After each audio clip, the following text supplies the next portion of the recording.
Hi everybody, welcome to Live with Chaudhry here at PEGS Boston. It's day number 4, day number 3 for me, but day number 4 for my lovely guest MaryAnn Brown, who is one of the executive directors of conferences at CHI, and she has helped organise some of the tracks for this year's programme. So MaryAnn, first of all, it's lovely to see you. I have not seen you in person since I saw you in San Diego at Pep Talk in January 2020, and I have to say, yes, your hair has grown longer since last time I saw you, so well done. Now, before we talk about the sessions, overall for you, how has this year's PEGS gone? PEGS, I think, is having people back in person and seeing smiles and seeing everybody just so excited to be able to physically interact with each other. That sometimes it's elbow bumps, sometimes it's handshakes, sometimes it's hugs, but it's definitely big smiles on everybody's faces. It's great to have the community back together in one place. Fantastic. Now let's talk a bit more about this year's event then, in specifically the tracks you helped put together. So what part of the program did you put together? I am responsible for the expression stream here at PEGS, and it includes the difficult to express proteins track, as well as optimizing protein production, and then we move on to the maximizing protein production workflows track as well. So they are all intermingled, but we're taking a look at the proteins, the hosts, and the best way to make everything work together. Right, now I know you've been sitting in all the sessions as well, and studiously typing things. I don't know what you were typing, but I did see you typing. So what have been some of the highlights for you then at the track? I think highlights this year has been around cell-free expression. There's been a lot of interest in that because a lot of the proteins that do need to be expressed and produced can't be easily done in many of the traditional hosts. So there's a lot of interest around taking a look at cell-free expression for many of those toxic hosts that would be in would kill. Toxic proteins that would kill other the hosts as well. Right. Okay. Now, I know when you and I were having a quick chat before we started this interview, you said, "That's great. I'm happy to talk about the tracks. What I really want to talk about is what we're doing right now this afternoon." So tell me what you're doing this afternoon.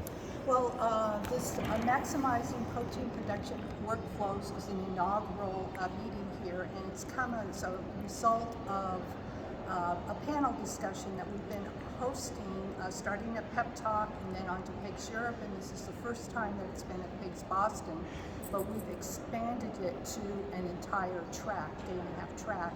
And instead of talking about the protein you need to produce or the host you like to use, we're talking about the workflow and how to manage your lab and the people in your lab and the instruments and how to bring everything together.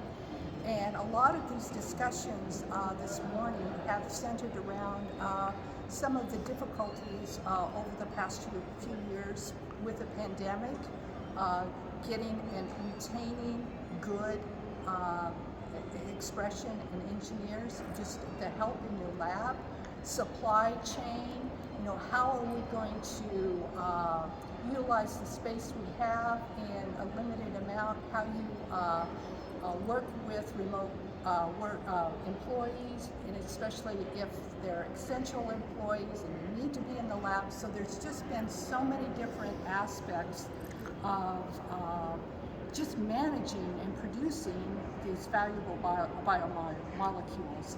And those expression scientists are often the unsung heroes in that whole process.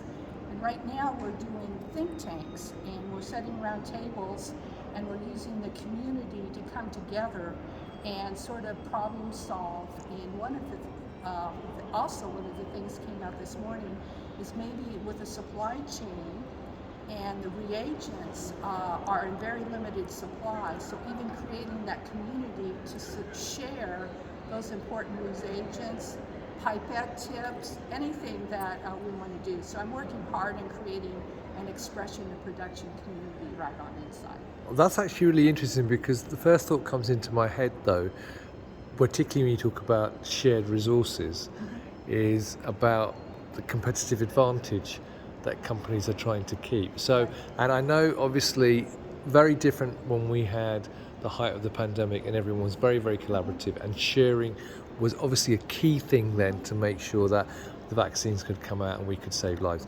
Obviously, as the pandemic eases up, though, it'll be interesting to see if that mindset continues, or whether it goes back to people saying, well, actually, there is a shortage, but we were smart enough to source it early, Right. and why should we then give it to our competitors to help them maybe produce something which will be sold against us?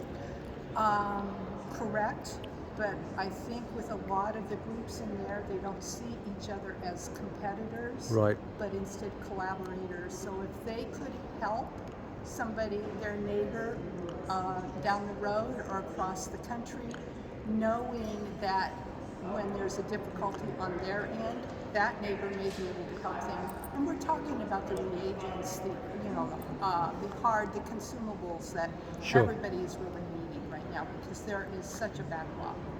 Great. Well, look, I wish you success with that, and I hope the workshop goes really well. So, 2 final questions. First one is, when is PEGS 23? PEGS 23 is May 15th through the 19th, back here in Boston.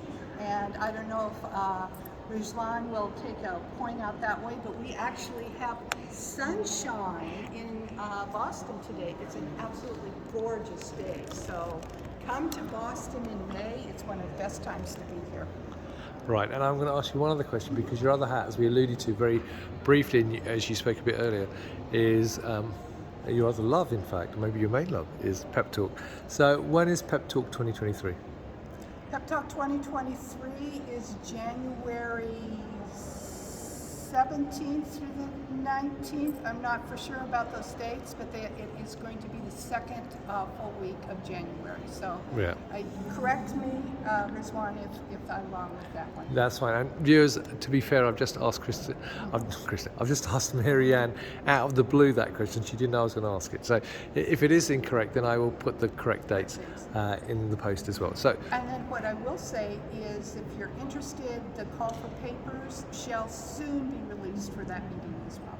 Fantastic. And I know there's PEGS Europe in November as well. So I'll put details of all of those events in the post with the relevant links.